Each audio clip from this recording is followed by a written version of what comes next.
اعوذ باللہ من الشیطان الرجیم بسم اللہ الرحمن الرحیم۔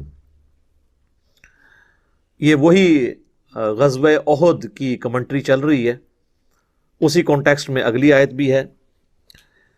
اذ تصعدون ولا تلوون علی احد والرسول یدعوکم فی اخراکم، جب تم دور بھاگے جا رہے تھے اور مڑ کر بھی نہیں دیکھتے تھے کسی کو بھی، اور رسول اللہ صلی اللہ علیہ وآلہ وسلم تمہیں بلا رہے تھے پیچھے سے، یعنی نبی صلی اللہ علیہ وآلہ وسلم چونکہ لیڈر تھے، اور لیڈر ظاہر ہے کانفیڈنس لوز کر جائے گا تو پیچھے ٹیم کا کیا بنے گا۔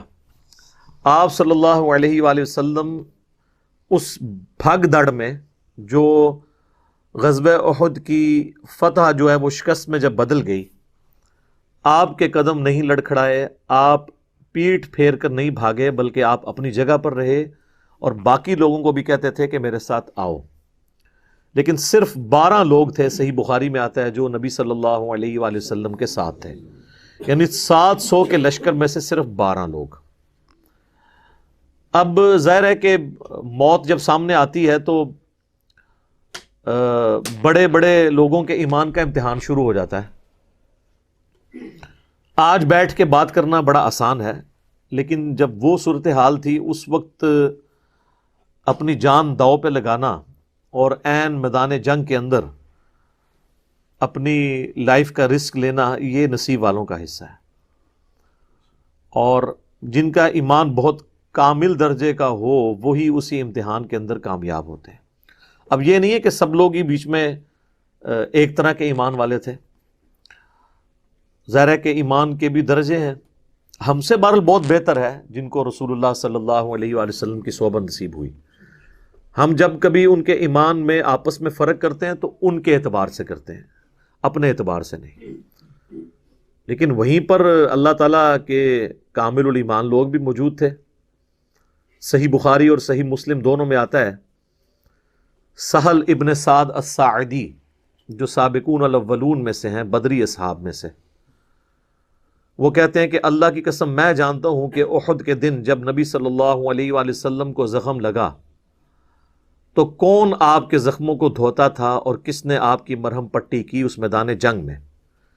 ظاہر ہے کہ وہ سب سے زیادہ تو کفار کا جو زور تھا وہ اسی بات پہ تھا کہ آپ صلی اللہ علیہ وآلہ وسلم کو نقصان پہنچایا جائے۔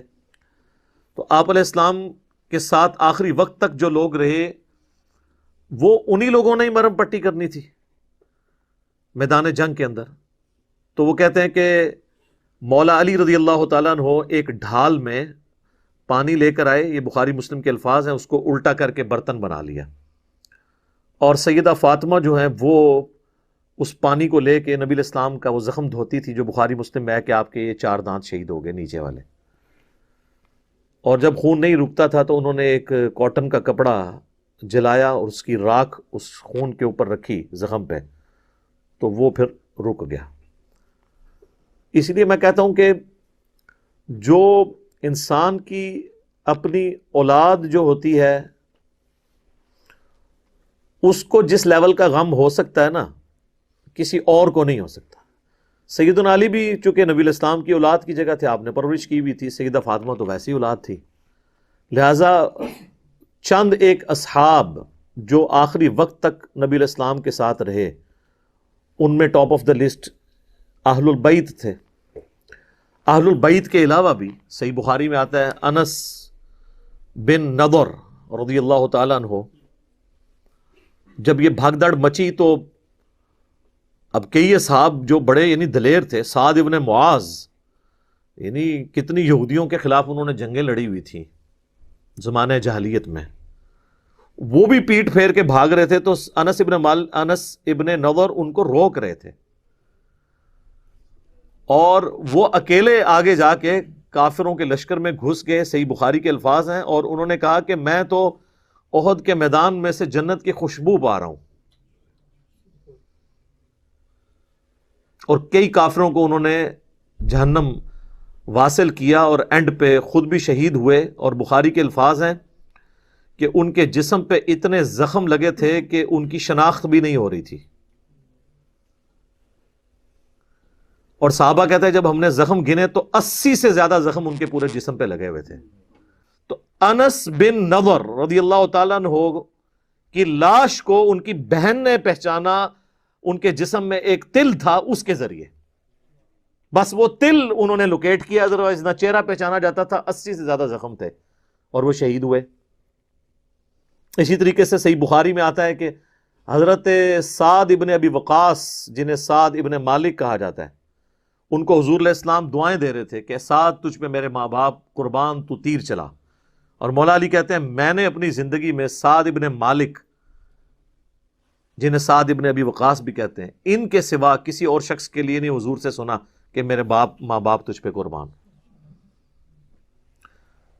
اسی طریقے سے صحیح بخاری میں آتا ہے سیدنا طلحہ جو تھے وہ اپنے ہاتھوں کے اوپر تیروں کو روک رہے تھے، ان کا ایک ہاتھ شل ہو گیا تھا. حضرت ابو طلحہ جو انس ابن مالک کے والد تھے، والد نہیں کہنا چاہیے باپ تھے، کیونکہ انس ابن مالک کی ماں نے انس ابن مالک کے باپ کے مرنے کے بعد ان سے شادی کر لی تھی، ام سلیم نے. ام سلیم وہی صحابی ہیں جو بخاری مسلم میں آتا ہے حضور کا پسینہ جمع کرتی تھی خوشبو کے طور پہ. تو ان کے جو خامن تھے ابو طلحہ، وہ بھی حضور کے ساتھ آخری وقت تک ڈٹے رہے اور تیر چلاتے رہے، اور نبی علیہ السلام کی انہوں نے حفاظت کی. اللہ تعالیٰ نے ایک ذریعہ بنایا ظاہر ہے. تو یہ لوگ بھی موجود تھے کہ جو آخری وقت تک ڈٹے رہے. اسی دوران حضرت مصعب بن عمیر بھی شہید ہوئے، اور ان کے جسم پہ صحیح بخاری میں الفاظ ہیں ایک چادر تھی. سر ڈھانپتے تھے تو پاؤں ننگے ہو جاتے تھے. ایک چادر سر، وہی تہمت تھی جو اسی کو ان کی ایک کفن بنایا گیا. اور پاؤں ڈھانپتے تھے، سر ننگا ہوتا تھا. پھر حضور نے فرمایا کہ اس کا سر ڈھانپ دو چادر سے، اور پاؤں والی جگہ پہ اذخر ایک گھاس ہے جو مدینے میں پائی جاتی تھی، وہ ڈال کے تو ان کو دفنایا گیا. اور یہ اتنی تکلیف دہ چیز تھی صحابہ کے لیے کہ بعد میں جب رومن اور پرشین امپائر گری ہیں اور صحابہ نے یعنی خوشحالی کا دور دیکھا ہے، سپر پاور ہونا انجوائے کیا ہے، تو وہ ان چیزوں کو بھلاتے نہیں تھے. صحیح بخاری میں حدیث ہے کہ عبد الرحمن بن عوف روزے کی حالت میں تھے. افطاری کا وقت قریب آیا تو ان کے لیے جب کھانا لا کے سامنے رکھا گیا تو انہوں نے غزوہ احد کو یاد کرنا شروع کر دیا. کتنی پرانی بات. اور کہا کہ اللہ کی قسم مصعب بن عمیر مجھ سے افضل تھا، لیکن احد کے موقع پہ جب ہم دفنا رہے تھے تو چادر بھی پوری نہیں تھی ہمارے پاس. وہ اسی قصر پرسی میں گیا، ہم اسے کفن بھی نہیں دے سکے، غربت کا ہمارا یہ عالم تھا. اور پھر کہا کہ حمزہ بن عبد المطلب وہ مجھ سے افضل تھے، لیکن وہ احد میں شہید ہو گئے. اور پھر کہنے لگے کہ ہم لوگ پیچھے بچ گئے ہیں، ہمیں تو یہ ڈر لگا رہتا ہے کہ وہ تو اللہ کی جنتوں میں پہنچ کے کہیں ایسا نہ ہو کہ اللہ نے جو آخرت میں ہمیں دینا ہے ہمیں دنیا میں نہ دے دیا ہو، کیونکہ وہ لوگ تو کامیاب دنیا سے چلے گئے اور ہمارے لیے اللہ تعالیٰ نے دولت کے خزانے کھول دیے. اور پھر رونا شروع کر دیا، حتیٰ کہ وہ تابعین کہتے ہیں کہ حضرت عبد الرحمن بن عوف نے کھانا بھی اس دن نہیں کھایا. افطاری یعنی سامنے رکھی ہوئی تھی، وہ کھانا بھی بھول گئے. صحیح بخاری اور مسلم میں آتا ہے حضرت ابو ہریرہ کے بھی سیم اسی طرح کا واقعہ، ان کے سامنے ایک بھنی ہوئی بکری لا کے رکھی گئی. ان کا حضور تو پوری زندگی اس حالت میں رہے کہ آپ پہ فاقے تھے اور ہم لوگ یہ کھا رہے ہیں، تو انہوں نے وہاں کھائے بغیر ہی وہاں سے اٹھ کے.